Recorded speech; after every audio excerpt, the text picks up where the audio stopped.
feminism has destroyed cultures all over the world. There's Mm-hmm. very few that are, you know, still the true feminine, appreciating the masculine, and all those kind of is very few. I mean, it's really, really bad. These women think they can do everything on their own. They think they can protect themselves. They have no concept of what it'd be like to, you know, have a roving band of, you know, thieves come to their home, and how, what are they going to do? And they just don't appreciate the security that they have every single day because of men. What's good, everybody? It's your boy O'Shea Duke Jackson, back at it again with another collaboration. And guys, I really, really appreciate you for all that you're doing. Today, I have a very special guest. You may have seen her before, you may have not, but I will let her introduce who she is and what her channel is about. Hi. Oh, Shay Duke Jackson. Woo. My name is Brada, submissive wife, happy life. And forgive me because it's really early here. But my whole channel is about helping women, encouraging them to want to be wives, to be a good wife and a good mother, and just that kind of whole lost feminine art. It's very much a dying art. So that's pretty much it in a nutshell. How to be submissive, how to be, you know, all those wonderful things that rest in peace, Mr. Samuels was trying to teach us. So, All right, we'll give her a round of applause. So I do thank you for being here. I remember seeing your video. I don't know where I saw it. I think Kevin alerted me to it. But you had a really big viral video. I don't know if that video is still up. Is it still up? I have a reaction to it because that channel was terminated like a week or two after it went viral. I'm telling you, the haters really hate. But and so I have that on my channel, which basically has about 13 minutes of the, you know, I think it was like 20 minutes long originally. 20 minutes. But let me kind of get into that particular video. What? Because obviously this video has something to do with the impact that Kevin Samuels had on your life. Now, why did you make this particular video, and what was it about? All right. Well, basically, you know, I'd already been trying to talk to women for quite a few years. I've actually studied the decline of the American family for almost 2 decades. And I had a private Facebook page and all this kind of stuff. And then I started learning from the manosphere. And when I found Mr. Samuels, I was like, wow, this is gold. And so basically I found him during a time in my life where I was kind of having like a bit of a midlife crisis. You know, I've loved my husband since we were both 14 years old. That's a really long time. We're both 47 now, you know, raised 4 amazing kids. And I when we first got married, he was only making $28,000 a year. You know, the struggles, we had 1 car for 8 years, all this kind of stuff. And now he's been making 6 figures for a while. God bless him. But he was already fine and a bodybuilder, and you know, I was used to female attention, and then he was making money, and I was like, oh, I started kind of freaking out, you know.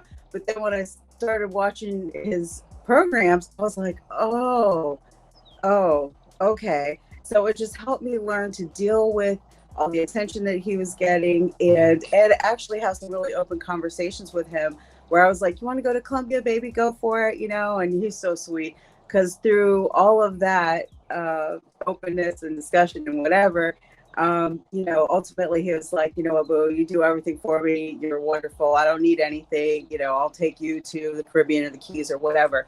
So it really just made us closer. And it was at a time where I really could have messed it up, because I am an emotional woman. I've been jealous my whole life. I've, again, 14 years old is a long time. And I love this man. Like, I worship him. So, you know, I could have just lost it. I mean, I was having like a you know, breakdown. So it was very, very critical to me to get that information and to learn how to process it logically and have those type of conversations with my husband about, like, are you getting all you need? Do you need anything else? What do you want? And we went through the whole spectrum of what he could possibly want. So anyway, that was quite an adventure. But so that's pretty much in a nutshell. But you know, the things that he focused on helped me to become a better wife, you know, get back on my fitness game. We had some things happen in our family where I gained some weight. And so, you know, I was like, okay, get back on that. I started going to the gym with him and all these kind of things. It just made everything better. So, okay. Yeah.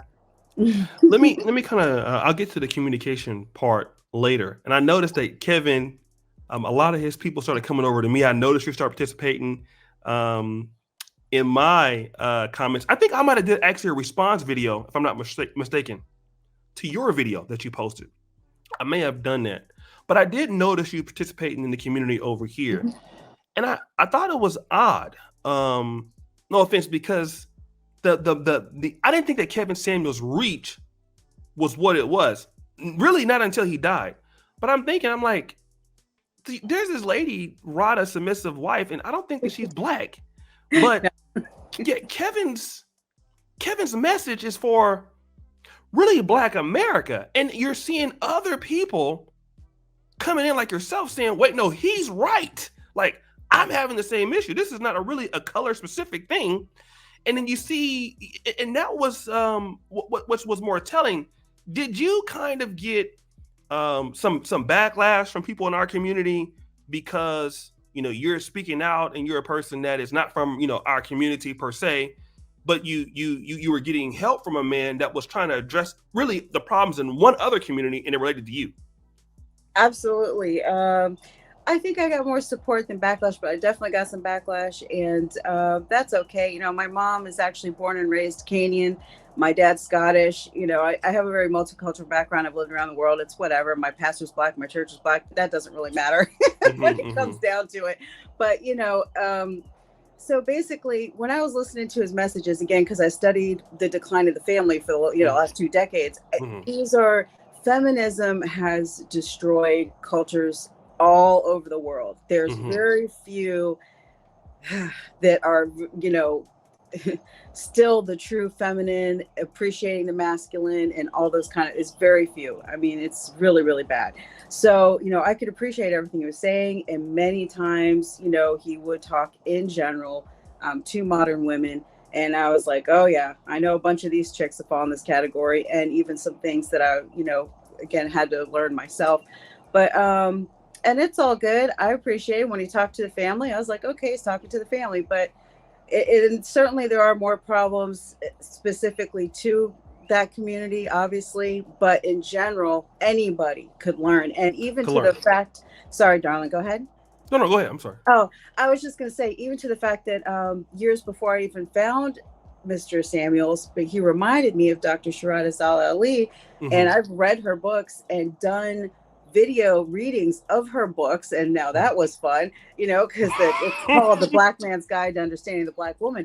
But I would keep saying over and over again, if you take the color out of it, I'm just saying, like, this is how women act. It's just what it is. So, I got a little hate for that too, but ultimately it's all out of respect and reverence, and God bless her soul. So anywho, so yeah, it's all good, So let me kind of go back to this this whole communication piece, because it seems to be a problem.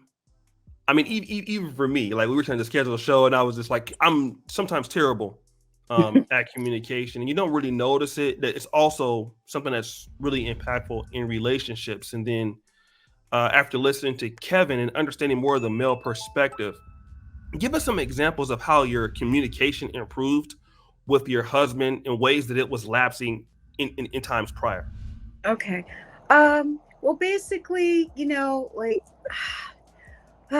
pretty much my husband's been very direct. I'd say he was the first red pill person that was teaching me, and I used to try to figure all these things out, and I'd wonder, and, or I'd try to, especially in the beginning, I was like, well, that's not fair. And if he can do that, why can't I do that? And all these type of things. And it was like, no, because he's a man and you're a woman, and that's just the way it is. But basically, to learn to just take him at his word, not to go look for problems, all those type of things that just seem like common sense. But that's not how women naturally operate. We really do. We nosy. We want to know everything, and we think we're protecting ourselves and all this type of stuff. But it's just, no, that's just not the way to do it. So I really appreciated the way that he presented. Even talking about, the top percent of men, and how in times past they'd be like the lords or nobles of the land, and how did they live? It's just what it is. So I was like, yeah, okay. Truth be told, that is true. That's the way that things were. So anyway, I just basically learned to keep things a little bit more, keep my emotions in check better. And again, just kind of go with the flow and respond as positively as possible. And one of the things that Mr. Samuel said that I always keep with me was, your job is to keep him, and I was like, yes, okay, well, I'm keeping him, so I'm doing a good job. Let me ask you this, because you talked about that your husband, you believe he's an attractive man, and he's been, he started off making not as much money, Mm-hmm. but you were still with him at that time, and you've been there as he's improved his salary and his skill sets. And at that time, you've noticed that women, you catch those women trying to glare at him, or get Mm-hmm. his attention. Yeah. And so let's understand it, because when you first met him, he was a guy on the low end of the totem pole. Right. Now he's not. Right. So he's somebody that can attract more attention. How have you dealt with that? Because you said you keep your emotions intact as you've gotten, as your relationship has gotten older, and have more years. How have you been able to handle his kind of economic rise, or more value, than when you first met him? How have you been able to deal with that? It was definitely a process. That's the truth. I First of all, I mean, I literally binge watched Mr. Samuels, and I still do. I'm still watching them over and over again because it's a good reminder.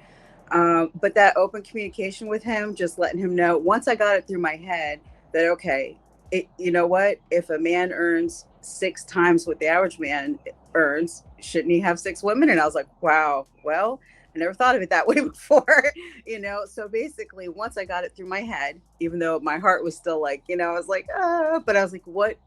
This man has sacrificed his whole life for me and our Hmm. children. Okay. Right. I literally owe him everything. If he decided he was done with me tomorrow, I realized that I was like, I have no regrets. I regret nothing. And so I just told him, I was like, honey, you've sacrificed everything for me. What is it Hmm. that would make you happy? I don't know how long you're going to live. He has a dangerous job. They don't usually Hmm. live that long, especially after retirement, yada, yada.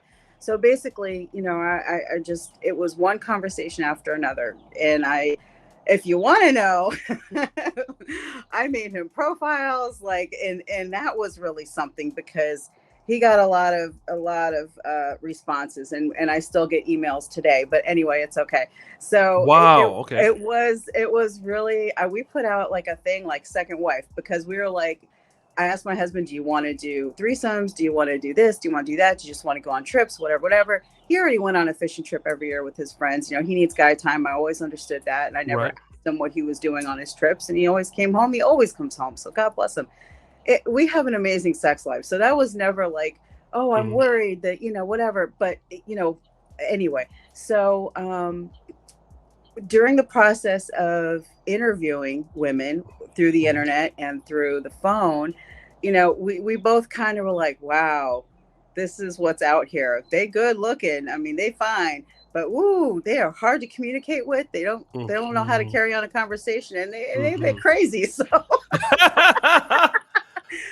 I'm just telling you the whole truth. It is Yeah. what it is. So, but basically, I was just like, listen, honey, if we kind of let that go. And, he's like, basically, the only way anything would ever work is I meet someone, organically. And I'm like, oh, this is a special person, and I'll introduce you. But basically, what ended up happening was, and this has been basically almost 2 to 3 years, I feel like, since this whole thing started. I first started watching his videos, and somewhere in between there's when he shared my video and all that jazz. Um, he's like, listen, I'm focused on retiring right now. We've got two more, our third son just graduated high school. Our daughter's graduating high school next year. And he just felt like it was too much going on at one time. Hmm. So, but the honest to God's truth is that I did have to, okay, I'm not 20 anymore, and all these things. Hmm. And I really have a wonderful man. I'm very, very, very, very, very blessed. He's very gracious to me, because I've said, I'm at your mercy through all these years and everything. And because we have a young love, because he always tells me, since you've been there since the beginning, you've always had my back. I mean, he's almost died several times, nursed him back to health, all these types of things Hmm. that happens over a lifetime. He's like, I'm never leaving you. And he's like, I'm never going anywhere. And I was like, well, I'm not going anywhere either. So we knew that we were in it no matter what Right. together, so that, but it doesn't change the fact that I still had to kind of like, that wall is a mother. Right. Bam, Mhm. and it's like, ooh, but it's okay. And that's what I try to tell women. It's like, don't waste all your 20s, chasing and having a good time, because that's when you're establishing. When he sees me, he says that he sees me like the day he married me when I was 20 something. Mhm. So you need that pair bonding, and that, Mhm. those memories, and that building from the beginning. You can't be jumping Mhm. in there 30, 40 years old, like, I want a man to make six figures, and okay. So Right. And that's some things I'm saying now, because like a woman like you've been with your husband before he was even an adult. yes. So you've been there when you didn't have anything. And so Right. of course now you're reaping the benefits of you being loyal to him all that time.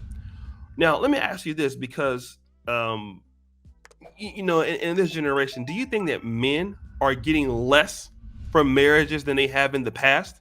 Oh, don't make me cry. Yes. Okay, why do you Yes. say that? Yes. Oh my goodness. And again, I know all kinds of people. Um, women, the horrible, I'm so sorry, but the horrible notion of equality has ruined things. And they no longer respect, acknowledge the fact that men built and create societies and keep them running. So they look at their husbands with a lot of disdain, and they expect them to not only work, but come home and clean half the house, and um, and all those kinds of cook, and take care of the kids, and all these kinds of things. And it causes a lot of stress. And, I know women that are stay-at-home moms, and they still expect their husband to do half the housework. And I'm like, what are you doing?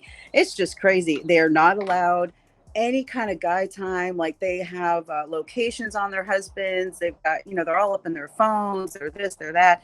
And then on top of that, they still want to do like girls' night out and drink, and they drink a lot. Like, women today drink a lot, Hmm. and that's an issue. So, there's no respect. Hmm. The idea of submission is like, I'm not a slave, and I'm like, oh, for the love of God. So Hmm. the cooperation factor is very, very Hmm. low, and Hmm. I see it too. They look at their grandmothers like, oh, she didn't know any better. She didn't have any options. So that's why Right. she put up with grandpa, which is just terrible. Hmm. Okay. So I'm glad you said that, because I did a video about a young lady who was on TikTok, and maybe I'll try to play it in the background.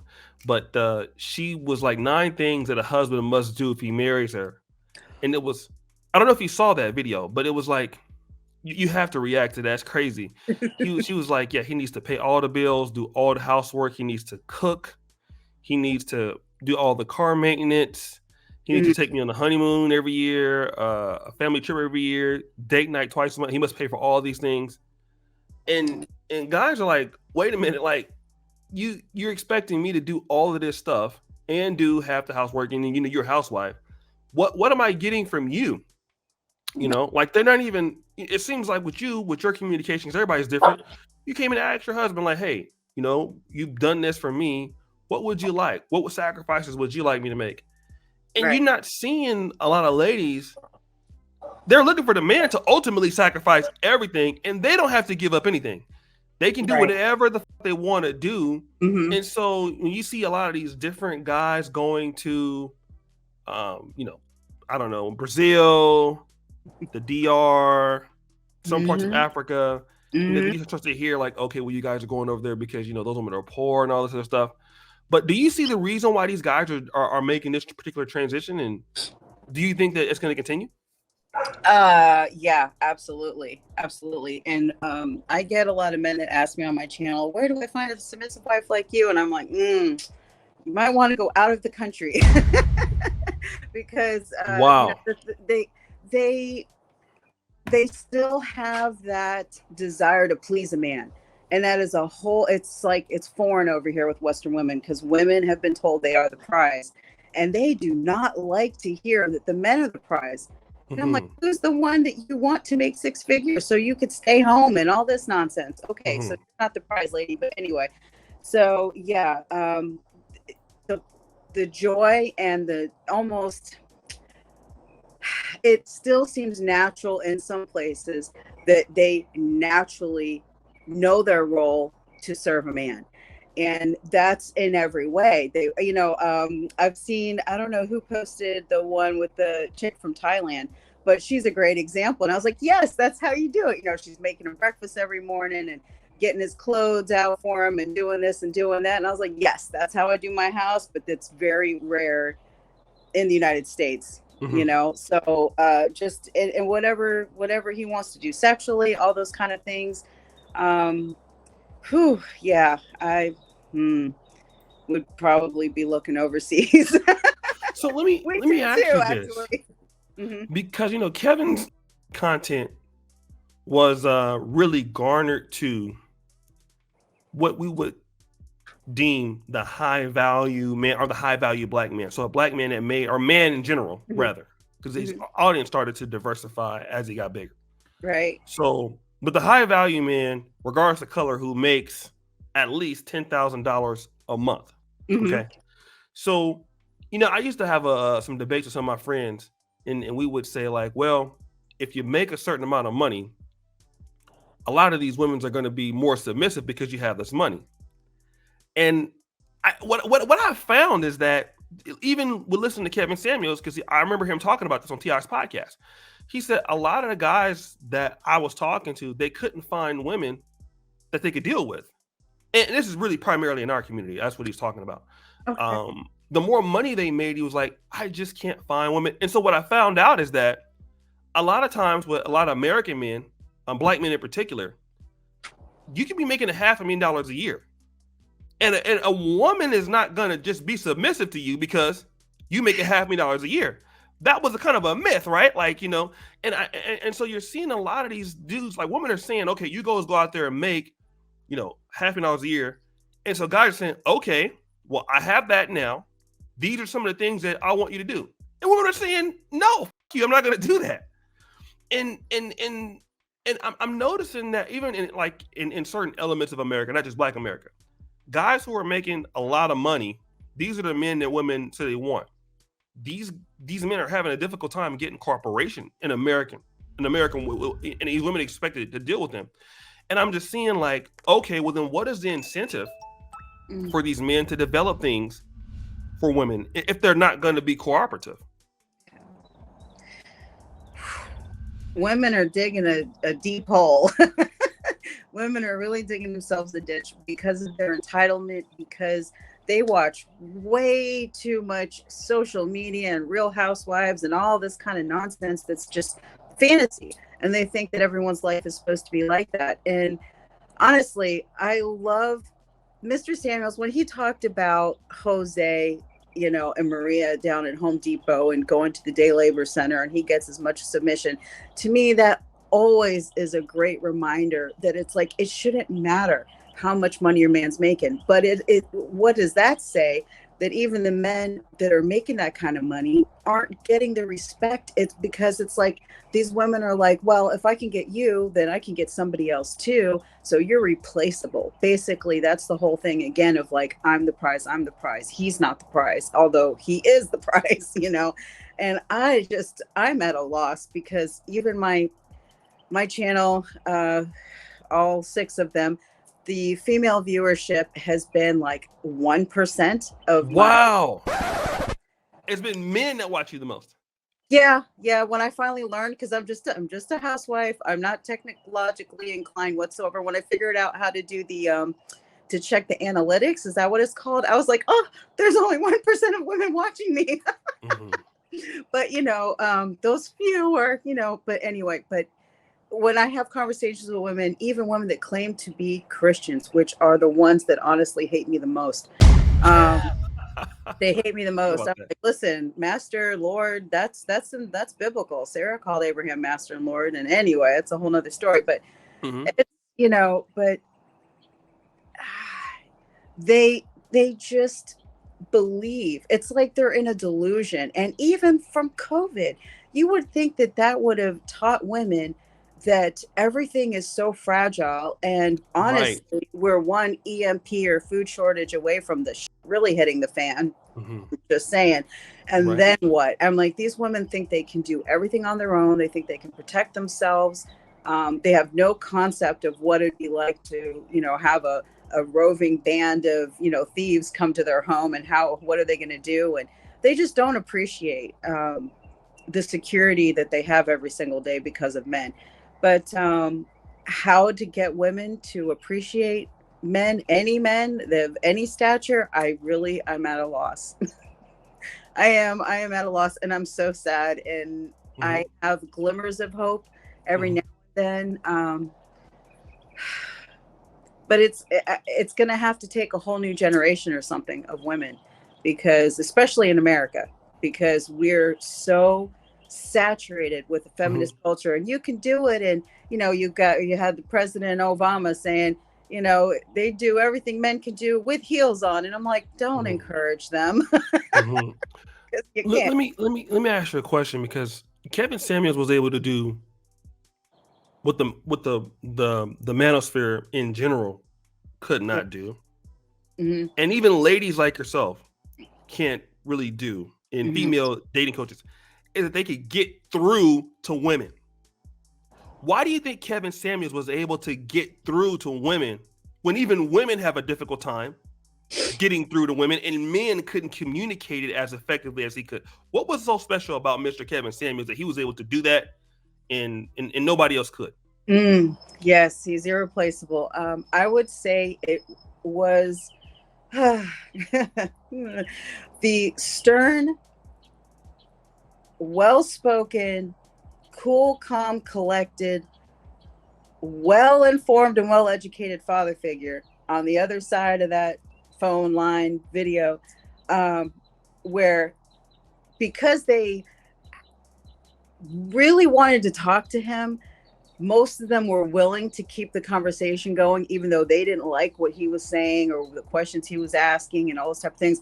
Because if they stayed on long enough, it seemed like he could get through to them. And that's the only thing I could think of, is because I wondered myself, like, how, because I haven't seen anyone else be able to replicate that, to get that many women on the line and have that many conversations, honest conversations, and like you say, get through. Um, it was just a special combination of, Hmm. he was at a mature age, he was well read. Just, he's been doing this for such a long time, working on, I think his first meetings on dating and relationships and interpersonal stuff was like 1989 or something. So it's been a while that he's just been collecting all this information, and he is just able to just, spit those facts and read people. He had a gift of reading people, and sometimes I'd wonder, like, well, I wonder why he's asking these questions or why he's going that way. And then the person would reveal themselves. And I was like, wow, he's got a gift. So I don't know, but we need to learn and try to do that. So, Okay. Well, I definitely really appreciate you coming on. I know it's my fault. I was highly tied up, and I know they've been hating on you on YouTube channels, but this is Rada Submissive Wife Happy Life number 6. yeah. Please tell people why they should subscribe to your channel and things like that. Well, basically, anybody that has been watching me or that knows me, I'm just me. I talk about my relationship with my husband again, who I've loved since we were 14 years old. We're 47 now. And that's just quite a journey. I've been a stay-at-home mom, raised 4 amazing kids who are now all adults, and they're amazing people. And I just want to share, why you want to do it, the rewards, the benefits, the joy, and the struggles. How do you make it through the struggles? How do you stay married like our great grandparents and grandparents used to do 40, 50, 60, 70 years? Um, and just all that kind of just real information. I answer questions for people.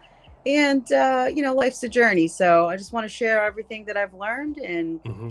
God bless, if my channel keeps going, we'll just keep going. So basically, that's it in a Okay. nutshell. All right, well, guys, editors, give her a round of applause. I'm so glad that she came by, and again, it's my fault that I be labor for so long. But check her out, guys. First comment at the top. And as you guys know, keep it real. The buffoonery remains an all-time high. We out.